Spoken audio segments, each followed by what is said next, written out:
Person organization fit and the hiring process of compliance officers in small college athletics. This research was completed by Kelly Elliott from Coastal Carolina University. So to start with an introduction to the problem, Division II institutions might not have the funds to hire multiple compliance officers. Compliance officers are typically involved in day-to-day operations on an NCAA member institution's campus. They are consulted when there is an unknown regarding a student-athlete's eligibility, a coach's participation in a fundraiser, and even when a potential violation is discovered. With the constantly changing rules and regulations within the NCAA membership, it is important for institution compliance professionals to stay up to date with NCAA legislation and the impact on their campuses. With the wide spread of responsibilities on campuses for compliance professionals, some institutions have hired multiple compliance officers to address the varying categories of NCAA legislation. For example, the University of Georgia lists 2 staff members on their athletic staff directory page that specifically focus on academics and eligibility. Additionally, the University of Georgia's athletic staff directory lists a staff member that is responsible specifically for football compliance. At the University of Utah, one athletic department compliance officer on staff is responsible for focusing on athletic financial aid, and another staff member of the compliance team is a senior associate registrar, specifically for athletics. Although it might be best practice to hire a staff of multiple compliance professionals in your athletic department, some institutions, specifically smaller Division II institutions, might not have the funds to hire multiple compliance personnel on campus. With the limited funding to spend on compliance staff at these institutions, it becomes imperative for these institutions to find a candidate that has the experience, education, and commitment to oversee all functions of compliance on an institution's campus. Therefore, the purpose of this research is to explore the current job responsibilities of compliance administrators working on Division II campuses to determine if a best practice job description can be created for athletic department senior administrators to ensure they are making the right hire. So looking to the problem, job descriptions should be specific enough for the candidate to understand the complexity of the job description. However, with the wide scope to the responsibilities of a compliance officer on a small campus that operates a one-person shop, the specific job details might not be advertised in the job description. Especially on a Division II campus, the employee hired might be expected to perform duties above and beyond compliance responsibilities. The NCAA staff has composed a model athletic department document for athletic administrators on campus. In the document, the description of the compliance officer is outlined on this slide and indicates that one full-time hire can do the job in a way that could be considered ideal in Division II membership. However, the description does not outline exact duties of the individual. Therefore, the purpose of this research is to explore the current scope of job responsibilities for compliance positions at NCAA Division II member institutions and identify best practices that should be included on job descriptions soliciting compliance professionals. Unfortunately, there has been limited study into actual work responsibilities and desired work responsibilities for compliance officers, especially at the Division II level. Previous research indicates a number of compliance officers have indicated they were stressed in their current position. However, the majority of them were not sure where this stress came from. This indicates that the role of a compliance officer might not be defined enough to ensure compliance professionals have the support for their roles and responsibilities. Compliance officers in Division I have reported feeling as though they do not have the support in their current position from senior athletic staff. In contrast, a small study completed surveying Division II compliance officers implied Division II athletic directors were committed to NCAA compliance. With these differences, it is imperative that a compliance officer knows his or her role and responsibility in the athletic department prior to being hired to the position. With the numerous job responsibilities and descriptions of compliance officers reported on the Division II landscape, it is important to understand the person task fit and person organization fit of compliance professionals working in the NCAA Division II structure. With limited funding in Division II college athletics, it is important to note that person organization fit might be important to analyze during a candidate search. Previous research regarding person organization fit includes research on how person organization fit can impact future work attitudes, the preferred style of the on-the-job learning, turnover, and the correlation between individual and organization values. For individuals looking for jobs, previous research indicates prospective candidates can manage their future work attitude by considering person organization fit during their job hunt. This finding indicates the need for candidates applying to compliance officer positions on Division II campuses to consider how their values align with the organization's values, as there are differences between Division I and Division II institution compliance officer responsibilities. Additionally, previous research indicates employees are unlikely to change their preferred style of problem solving, leading to work-related stress, reduced motivation, and job dissatisfaction.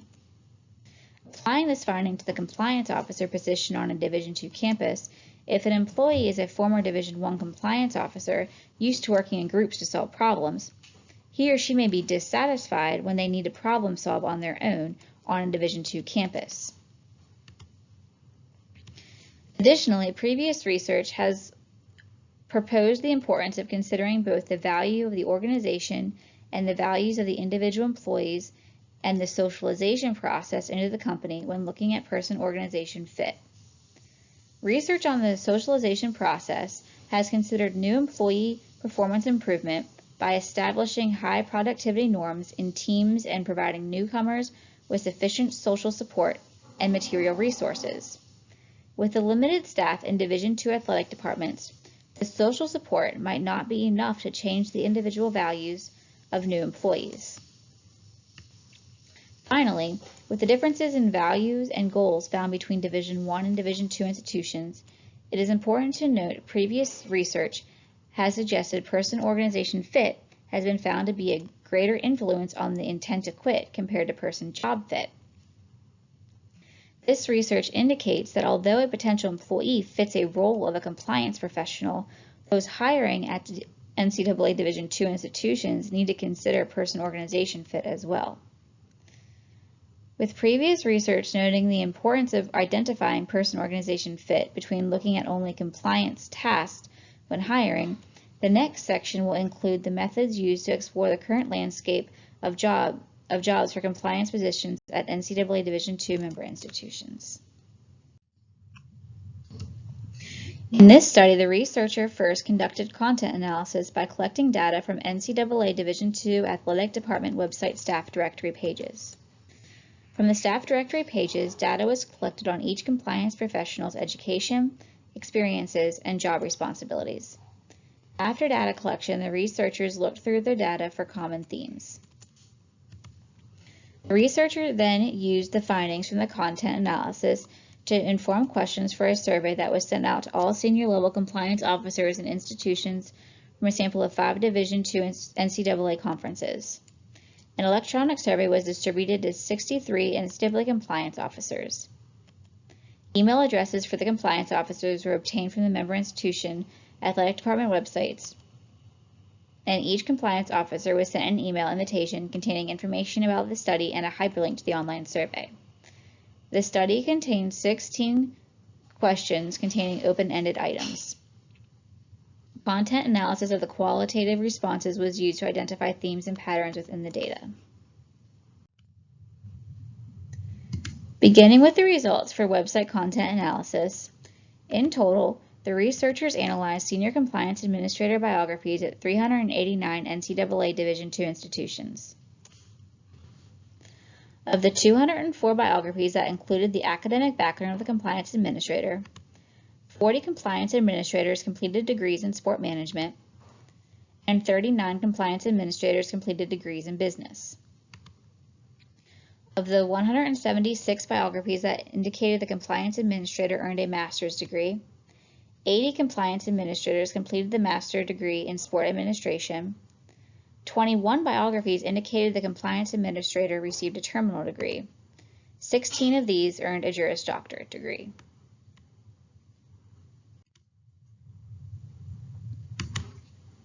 Continuing with the results from the website content analysis, there were 349 biographies that included the title of the compliance administrator. Common titles for the compliance administrator included Assistant Athletic Director, Associate Athletic Director, Coordinator, and Director. According to the table that you can see on this slide, 108 biographies indicated that the compliance administrator held the title of Assistant Athletic Director, and 90 biographies indicated the compliance professional held the title of an Associate Athletic Director. You will also note that 3 of the biographies indicated that the athletic director held the title of, that the compliance officer held the title of an athletic director. Continuing with the results from website content analysis, of the 253 biographies that indicated the compliance officer had previous work experience, 124 had previous work experience in Division II, 74 had previous work experience in Division I, and 19 had previous work experience in an outside organization. Of the 253 biographies that listed previous experience, 7 biographies indicated it was the first job held by the compliance officer.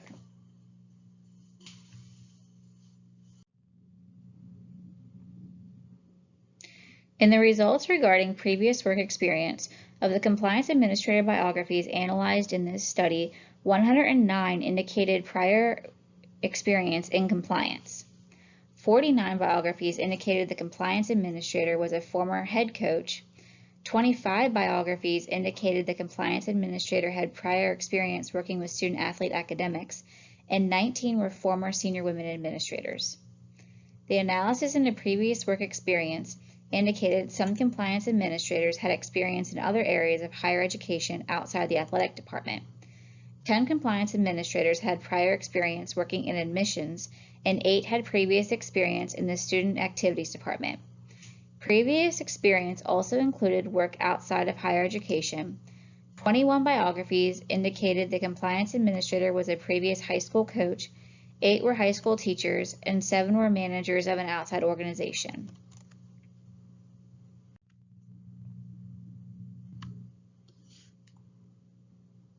Looking at current responsibilities of athletic department compliance professionals, after an analysis of the compliance administrator biographies, the researcher identified 58 biographies that indicated the compliance administrator is responsible for all compliance responsibilities in the athletic department.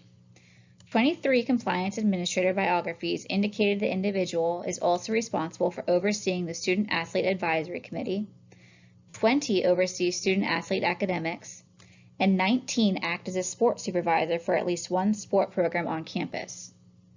11 compliance administrators' responsibilities also included serving in a Title IX capacity on campus.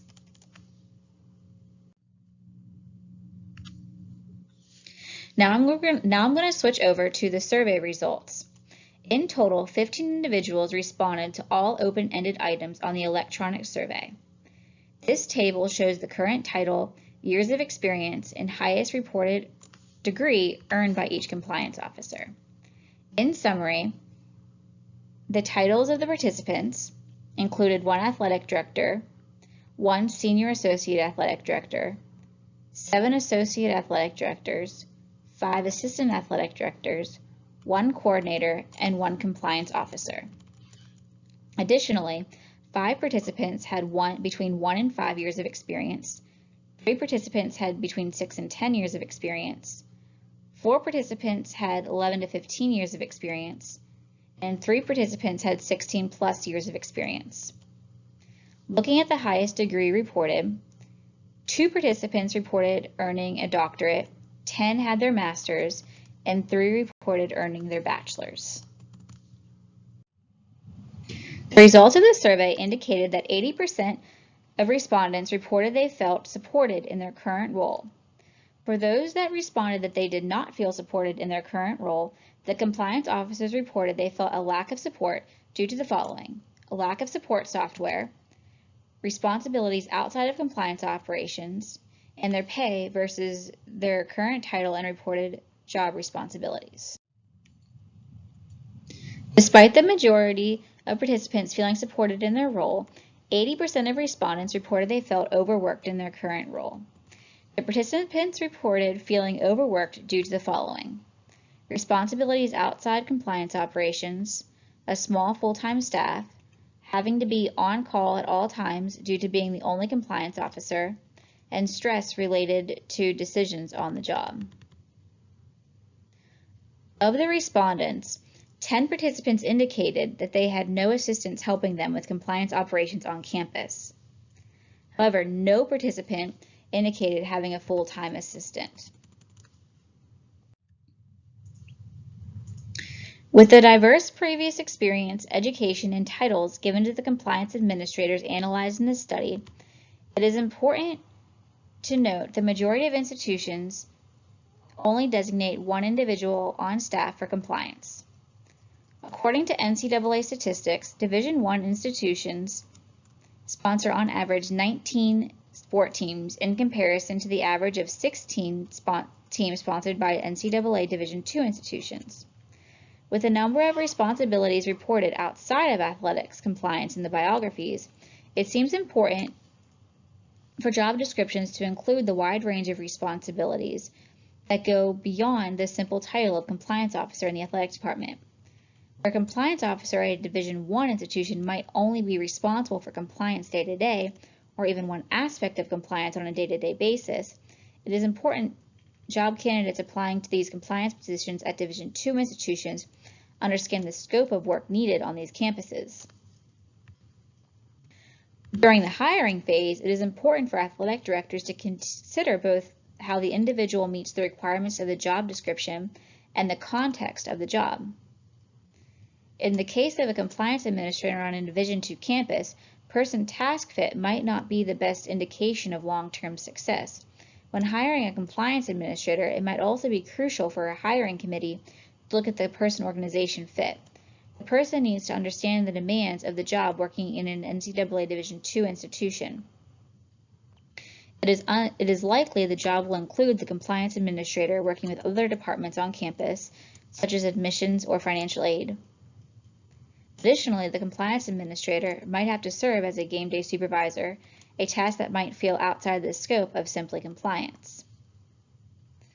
When it comes to finding the right candidate to hire, it is important to note that the research in this study implies the majority of NCAA Division II institutions only have one compliance officer on staff. The candidate's education and experience seem crucial as there does not appear to be a mentor available on staff to help teach the compliance administrator general NCAA reporting policies and best practices. Although 45.5% of biographies indicated the current compliance administrator had a master's degree in athletic administration, it is important for hiring committees to determine if the education is enough to not only teach a specific compliance practice on campus, but to teach the compliance candidate to enforce policies and procedures in the department. With the importance placed on the role of a compliance administrator in an athletic department, it seems experience is necessary. However, the biographies analyzed in the study indicated 7 compliance administrators took the role on as their first job. One of the most common requirements for a job is experience. A better understanding of the required experience can help hiring committees in NCAA Division II recruit the best candidates for the position. The diversity of the role of compliance officers found in this study indicate practitioners could benefit from having a guide to help hire the right compliance administrators for the position. However, this study indicates there are a few common themes amongst institutions for the education and experience of the compliance administrator. Additionally, the list of responsibilities for compliance administrators on NCAA Division II campuses appears just as diverse. Future research could help Division II institutions put together best practices for hiring compliance administrators. NCAA Division II institutions have less resources compared to their Division I peers. The lack of resources includes staffing to make the hiring decisions and help training the new hires. Future research can include interviewing current compliance administrators and athletic directors at NCAA Division II institutions to determine exact responsibilities for compliance administrators on campus and what desired responsibilities are for the compliance position. This information could help create a model for compliance administrators that could help athletic directors at NCAA Division II institutions find the best candidate for the position. I hope you enjoyed this research presentation. Please do not hesitate to reach out with any questions. Thank you.